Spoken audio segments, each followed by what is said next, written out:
அனைவருக்கும் வணக்கம். CSR mathematics exam வச்சுட்டா ஒரு இம்பார்ட்டன்ட் ப்ராப்ளம் பார்க்க போகிறோம். ஸோ ஆல்ரெடி சிஎஸ்ஆர் மேத்தமெட்டிக்ஸ்க்கு ரேண்டம் சால்விங் ப்ராப்ளம் செஷன் பார்த்துட்டு வரோம். அதில் இப்போ ரியல் அனாலிசிஸ் கேட்ட ஒன் ஆஃப் த ப்ராப்ளம் பார்க்க போகிறோம். இது வந்து sequence of functions uniform convergence பற்றி கொஷின்ஸ் கேட்டிருக்காங்க. இது வந்து பார்ட் சி ப்ராப்ளம். இதுக்கு 4.75 மார்க்கு. ஸோ இந்த பேட்டர்னில் இருக்கிற கொஷின்ஸ் நல்லா நான் எப்படி சால்வ் பண்ணுன்றது நீங்கள் தெரிஞ்சு வச்சுக்கிட்டீங்க அப்படின்னா காலேஜ் டிஆர்பியில் நீங்கள் இந்த கொஷினை ஈஸியாக அட்டன் பண்ணிடலாம். ஸோ இந்த ப்ராப்ளம் எப்படி சால்வ் பண்ணலான்னு பாருங்கள்.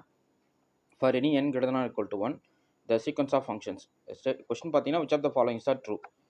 Option A பார்த்தீங்கன்னா for any n greater than or equal to 1, the sequence of function f1 map from open interval 0, 1 to open interval 0, 1 defined by fn of x equal to x power n is uniformly convergent ன்னு சொல்லி கேட்குறாங்க. அடுத்து பார்த்தீங்கன்னா for all n greater than or equal to 1, the sequence of function which map from open interval 0, 1 to 0, 1 defined by fn of x equal to x power n divided by log of 1 plus n is uniformly convergent. Option C பார்த்தீங்கன்னா the sequence of function f1 which map from open interval 0, 1 to 0, 1 defined by fn of x equal to x power n divided by 1 plus x power n is uniformly convergent. Fourth option பார்த்தீங்கன்னா the sequence of function f1 which map from open interval 0, 1 to 0, 1 defined by fn of x equal to x power n divided by 1 plus n into x power n which is not converges uniformly சொல்லி கேட்குறாங்க. So இந்த ப்ராப்ளத்தை எப்படி solve பண்ணலாம் அப்படின்னு பாருங்கள். இது ரொம்ப முக்கியமான problem.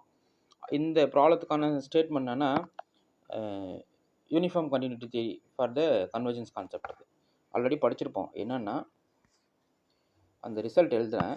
Let f1 converge to f uniformly and each fn's are continuous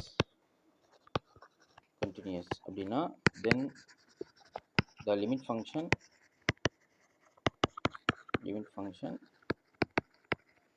f is also continuous. So இதுதான் அந்த ரிசல்ட்டு. ரொம்ப முக்கியமான ரிசல்ட்டு, நல்லா கவனிக்கணும்.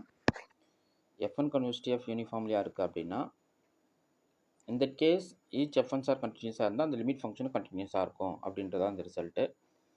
இது வந்து யூனிஃபார்ம் கண்டினியூட்டி தியரம், ரொம்ப முக்கியமான தியரம். ஸோ இதனுடைய குரூப்பை கொஞ்சம் பார்த்து வச்சுக்கோங்க, ரொம்ப யூஸ்ஃபுல்லாக இருக்கும். அடுத்து பார்த்தீங்க அப்படின்னா இது ஒன்று வச்சே முடிச்சிடலாம். ஆக்சுவலாக இது ஒன்று வச்சே எல்லாத்தையும் முடிச்சிடலாம். பட் இருந்தாலும் இன்னொரு விஷயம், இன்னொரு ரிசல்ட் இருக்குது. என்னென்னா let f1 converge to f point wise, okay, and define unclosed interval a comma b, எது வேணால் எடுத்துக்கோங்க. Suppose if f1 converge to f point wise on a closed interval a comma b and define mn equal to supremum of mod f1 of x minus f of x. இங்கே f of x என்றது limit function, point wise limit of fn. Okay, for all x belongs to closed interval a comma b இருந்தால் if mn tends to 0 அப்படின்னு வச்சுக்கோங்களேன், then f1 converges to f uniformly. Okay, so இதுதான் அந்த result, ரொம்ப முக்கியமான result. f1 converges to f point wise. Suppose if may define mn equal to supremum of mod f1 of x minus f of x for all x belongs to closed interval a comma b, and if this mn tends to 0 as n tends to infinity. So என்னக்கு approach பண்ணும்போது இந்த mn tends to 0வாக இருந்தால் இந்த convergence வந்து யூனிஃபார்மாக இருக்கும் அப்படின்றாங்க. Point wise limit கிடைக்கணும். கிடைச்சிட்டுக்கப்புறம் அந்த டிஃப்ரென்ஸ் பார்க்குறோம். fn of xக்கும் f of xக்கும் டிஃப்ரென்ஸ் பார்க்குறோம். அதனுடைய சுப்ரீமம் mn டினோட் பண்ணுறோம். அந்த mn tends to 0வாக இருக்குது அப்படின்னா இந்த f1 converges to f uniformly. அவ்வளோதான் ரிசல்ட், ரொம்ப முக்கியமான ரிசல்ட். ஸோ நான் இதுதான் யூஸ் பண்ண போகிறேன் இந்த ப்ராப்ளத்தை சால்வ் பண்ண. Okay, fine. ஃபஸ்ட்டு ப்ராப்ளத்துக்கு பாயிண்ட் வைஸ் லிமிட்ன்றதை பார்த்துருவோம் அந்த இன்டர்வலில். ஸோ ரொம்ப முக்கியமான ரிசல்ட். ஆக்சுவலாக இதுக்கு பேசிக் கான்செப்ட்ஸ் எல்லாம் நீங்கள் நல்லா தெரிஞ்சு வச்சுக்கிட்டாவே போதும், இந்த ப்ராப்ளத்தை ஈஸியாக சால்வ் பண்ணிடலாம். இப்போது உங்களுடைய fn of x என்ன சொல்லியிருக்காங்க பாருங்களேன். fn of x equal to fn of x என்ன, x power n for all x belongs to open interval 0, 1. Okay, இப்போது இதனுடைய point wise limit between let x not belongs to open interval 0, 1 எடுத்துக்கிட்டிங்க அப்படின்னா fn of x not என்ன கிடைக்கும், x not power n. இது tends to 0. என்ன reason சொல்லுங்கள். Any point between -1 to 1க்கு nth லிமிட் பார்த்தீங்கன்னா 0. அந்த ரிசல்ட் நாங்கள் யூஸ் பண்ணுறோம். ஓகே. ஸோ அது பாட்டில் புக்கில் நல்லா சூப்பராக ப்ரூஃப் கொடுத்துருப்பாங்க. ஸோ அந்த புக்கு வாங்கி படிங்க. ஓகே. அப்போது லிமிட் ஃபங்க்ஷன் வந்து உங்களுக்கு 0. So you pick any point in this domain whose limit function is 0. அது உங்களுக்கு கிளியராக தெரியுது. So clearly f1 tends to 0 point wise. Okay. So point wise limit கண்டுபிடிச்சிட்டோம். ஸோ இது வந்து 0வாக இருக்குது. இப்போ இதுக்கு சுப்ரீமம் எடுக்கிறோம். m1 equal to supremum of mod f1 of x minus f of x. உங்களுடைய f of x வந்து 0. அப்போ supremum of mod x power n minus 0. இதனுடைய சுப்ரீமம் ஓப்பன் இன்டர்வல் 0,1ல் பார்த்தீங்கன்னா என்ன அட்டைன் பண்ணும்? 1 தான் எடுக்கும். இது வந்து நெவர் கோஸ் டு 0. அப்போது இந்த கன்வர்ஜென்ஸ் வந்து யூனிஃபார்ம் கிடையாது. புரியுதுங்களா? ஓகே. அந்த சுப்ரீமம் டெஸ்ட் எடுக்கேன். சுப்ரீமம் 0க்கு போதான்னு செக் பண்ணுறேன். ஸோ ஒன்ஸ் அது 0க்கு போகலை, அதனால் அந்த கன்வர்ஜென்ஸ் வந்து யூனிஃபார்மாக வரலை. ஓகே. இதே ப்ராப்ளத்தில் லாஸ்ட்டாக உங்களுக்கு ஒரு ஐடியா கொடுக்குறேன். அந்த கொஷினையும் நீங்கள் சால்வ் பண்ணுங்கள். உங்களுக்கு ஏன்னா சேஞ்சஸ் தெரியுதான்னு நீங்கள் சொல்லணும். Okay fine. இப்போ இந்த ஃபங்க்ஷன் எடுத்துக்கோங்க. டெஃபினட்டாக இதனுடைய பாயிண்டர்ஸ் லிமிட்டும் 0 தான். இந்த ஃபங்க்ஷனுடைய பாயிண்டர்ஸ் சீக்வன்ஸ் ஆஃப் ஃபங்க்ஷனுடைய பாயிண்டர்ஸ் லிமிட்டும் 0 தான். So f1 converges to 0 for all x belongs to open interval 0,1 தான். இப்போ mன்னு எடுத்திங்கன்னா சுப்ரீமம் ஆஃப் நீங்கள் போடுறீங்க. ஸோ இப்போ போடுறச்ச mod f1 மைனஸ் f பார்க்குறீங்க.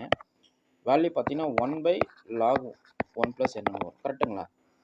ஏன்னா இந்த ஃபங்க்ஷனுக்கு தான் நீங்கள் சுப்ரீம் எடுக்க போகிறீங்க. இந்த டேர்ம் வந்து நாட் இன்வால்விங் எக்ஸு அப்படின்றதால இந்த இடத்துல சுப்ரீமுக்கு எக்ஸுக்கு நீங்கள் போய் தேடணும் அவசியம் கிடையாது. எக்ஸ் பவர் என்னோட சுப்ரீமம் பார்த்தீங்கன்னா 1 தான். அப்போ 1/log 1 + n வரும். இதுக்கு லிமிட் எடுத்திங்கன்னா கண்டிப்பாக 1/∞ போச்சுன்னா எங்கே போகும்? 0 கன்வர்ஜ் ஆகிடும். அப்போது சுப்ரீமம் டென்ஸ் டு 0 ஆகுது. அதனால் இந்த கன்வர்ஜென்ஸ் வந்து யூனிஃபார்ம். கரெக்டுங்களா? ஜஸ்ட் சிம்பிள், ஒன்றுமே இல்லை. இந்த சீக்வன்ஸ் ஆஃப் ஃபங்க்ஷனுக்கே ஒரு கன்வர்ஜென்ஸ் சீக்வன்ஸை கொடுத்துட்டாங்க ப்ராடக்ட் டேர்மில். அப்படின்னு நம்ம கண்டிப்பாக யூனிஃபார்ம் கன்வர்ஜென்ஸ் வந்துடும். சப்ப ஒன்றுமே கிடையாது. நெக்ஸ்ட்டு இதில் கொஞ்சம் ட்விஸ்ட் இருக்குது. இதை நல்லா கவனிக்கணும். The sequence of function f1 defined by f1 of x equal to domain எல்லாமே சேம் தான். f1 of x equal to x power n divided by 1 plus x power n அந்த ஃபார்மேட்டில் கொடுத்துருக்காங்க. ஸோ நமக்கு இதுக்கு லிமிட் வேல்யூ பார்த்தீங்கன்னா கண்டிப்பாக 0 தான். ஸோ உங்களுடைய பாயிண்டர்ஸ் லிமிட் பார்த்தீங்கன்னா எக்ஸாக்டாக 0. அப்போது clearly f1 tends to 0 point wise. கரெக்டுங்களா? ஏன்னா x power n தான், டொமைன் 0 to 1 தான். ஸோ டினாமினேட்டர் எப்பவுமே 0 ஆக போகிறது கிடையாது. நியூமரேட்டர் வந்து உங்களுக்கு 0 ஆகும். ஸோ அப்படின்ற பட்சத்தில் பாயிண்ட் வைஸ் லிமிட் வந்து எந்த பாயிண்ட் கொடுத்தாலும் அந்த டொமைனுக்குள்ளே பார்த்தீங்கன்னா 0 தான். Simple argument. இதில் நம்ம செக் பண்ண மாதிரி. இப்போ இதுக்கு சுப்ரீமம் பார்க்கணும். சுப்ரீமம் இப்படி பார்க்குறது, சுப்ரீமம் பார்க்கணும். புரியுதுங்களா? இதுக்கு சுப்ரீமம் லிமிட் செக் பண்ணணும். அப்போ supremum of mod x power n divided by 1 plus x power n. இதனுடைய சுப்ரீமம் என்ன அப்படின்னு பார்க்கணும். ஓகே. ஆன் ஓப்பன் இன்டர்வல் 0,1ல். ஓகே. ஸோ இதனுடைய சுப்ரீமம் என்ன வரும் சொல்லுங்கள் பாப்போம். கரெக்டாக சொல்லுங்கள். இப்போது this is less or equal to supremum of x power n by x power n எழுதிக்கலாமா? ஏன்னா 1 plus x power n வந்து with always less than x power n. கரெக்டுங்களா? அப்போ இதனுடைய மேக்ஸிமம் வேல்யூ எங்கே வரும்? 1க்கு தான் டைம் பண்ணும். இது நெவர் கோஸ் டு 0. அதாவது உதாரணத்துக்கு என்ன சொல்கிறேன்னா a/1 + a இருக்குது அப்படி வச்சுக்கோ, which is less or equal to 1 தானே. ஸ்ட்ரிக்ட்லி லெஸ் தென் 1 கூட சொல்லலாம், தப்பு கிடையாது. வென் a is 0 இருக்கும்போது 1 ரீச் பண்ணும். பட் a நமக்கு இங்கே எங்கேயுமே 0 எடுக்க போகிறது கிடையாது. அப்போ ஸ்ட்ரிக்ட்லி லெஸ் தென் 1 தான் சொல்லணும். அப்போ சுப்ரீம் வேல்யூ என்ன ஆயிடுச்சு உங்களுக்கு? 1. நான் என்ன சொல்கிறேன்னு புரியுதுங்களா? ஜஸ்ட் அது ரியல் நம்பராக பாருங்கள் அந்த இன்டர்வலுக்கு. So for any a belongs to open interval 0,1, for any a belongs to open interval 0,1, okay, a is always strictly less than a plus 1. Correct? அப்போ a/a plus 1 is always less than 1. அப்போ இதனுடைய maximum value தான் நமக்கு 1. அப்போ x power n divided by 1 plus x power n maximum value என்னது? 1. அப்போ supremum வந்து உங்களுக்கு என்ன ஆயிடுச்சு? 1 ரீச் பண்ணுது. நெவர் கோஸ் டு 0 தான். புரியுதுங்களா? ஸோ அப்போ என்ன நடக்குதுங்க சொல்லுங்க பார்ப்போம். கரெக்டாக இந்த கன்வர்ஜென்ஸ் வந்து யூனிஃபார்மாக இல்லை. ஓகே, புரியுதுங்களா? யூனிஃபார்ம் கன்வர்ஜென்ஸ்ன்றது இந்த இடத்துல ஃபால்ஸ். இது யூனிஃபார்ம் நாட் யூனிஃபார்ம் கன்வர்ஜென்ஸ் சொல்கிறாங்க. பட் டெஃபினட்டாக இது யூனிஃபார்ம் கன்வர்ஜென்ஸ் வரும். பட் நாட்ன்றது இங்கே ஃபால்ஸ். ஏன் வரும்? உங்களுடைய சுப்ரீமம் சேம் ஆர்குமெண்ட் போடுறச்சா சுப்ரீமம் வந்து m1 வந்து அட்மோஸ்ட் 1/n வரும், which tends to 0 as n tends to infinity. அவ்வளோதான். ஸோ அவ்வளோதாங்க. ஸோ இந்த பார்ட் சி ப்ராப்ளத்துக்கு கரெக்டான ஆப்ஷன் பார்த்தீங்கன்னா 2 தான். ஸோ சொல்லையாக நீங்கள் மார்க் வாங்கிட்டு போயிடலாம். 4.75 மார்க். நல்லா ப்ராக்டிஸ் பண்ணுங்கள். நிறைய கண்டென்ட் வீடியோஸ் உங்களுக்கு கொடுத்துட்டு வரேன். என்னுடைய எம்சிக்யூ புக்லெட் வாங்கி படிங்க. காலேஜ் டிஆர் மேத்தமெட்டிக்ஸ்க்கு வந்து எம்சிக்யூஸ் ப்ரொவைட் பண்ணுறேன். இந்த எம்சிக்யூஸ் பார்த்தீங்க அப்படின்னா 2500 ப்ராப்ளம் இருக்கும். ஸோ இது வந்து உங்களுக்கு காலேஜ் டிஆர் மேத்தமெட்டிக்ஸ்க்கு வேறு லெவலாக சப்போர்ட்டாக இருக்கும். ஸோ இமீடியட்டாக அந்த புத்தகத்தை வாங்கி படிச்சிங்க அப்படின்னா உங்களுக்கு வந்து கண்டென்ட் ஃபுல்லாக கவர் ஆகிடும். நிறையா கொஷின்ஸ் நீங்கள் ப்ராக்டிஸ் பண்ணிட்டு போகிறதுக்கு ஒர்த்தாக இருக்கும். அதே போல் டெஸ்ட் பேட்ச் ப்ரொவைட் பண்ணுறேன். இமீடியட்டாக டெஸ்ட் பேட்சில் ஜாயின் பண்ணுங்கள். ஸோ காலேஜ் டிஆர்பிக்கு காம்போ ப்ரைஸில் டெஸ்ட் பேட்சும் கொடுக்குறோம், எம்சிக்யூவும் கொடுக்குறோம். ஸோ வேணுன்றவங்க என்னோட நம்பரை காண்டாக்ட் பண்ணுங்கள். நான் டீட்டெயில் ஷேர் பண்ணுறேன். ஸோ காண்டாக்ட் நம்பர் பார்த்தீங்க அப்படின்னா 9384686847. ஓகே, நம்பருக்கு கூப்பிடுங்க. உங்களுக்கு நான் டீட்டெயில் ஷேர் பண்ணுறேன். அவ்வளோதாங்க இந்த ப்ராப்ளம், ஒன்றுமே கிடையாது. இப்போது இதே ப்ராப்ளத்தை நான் க்ளோஸ் டு 0,1க்கு கொடுக்குறேன். ஸோ என்ன நடக்குன்றதை உங்கள் ஆன்சரை கமெண்ட் பண்ணுங்கள். இன்டர்வல் மட்டும் க்ளோஸ் டு 0,1. ஓகே, செக் பண்ணி உங்கள் ஆன்சரை கமெண்ட் பண்ணுங்கள். உங்களுக்கு இந்த வீடியோ பிடிச்சிருந்தா லைக் பண்ணுங்கள், கமெண்ட் பண்ணுங்கள், உங்கள் ஃப்ரெண்ட்ஸுக்கு ஷேர் பண்ணுங்கள். தேங்க்யூ.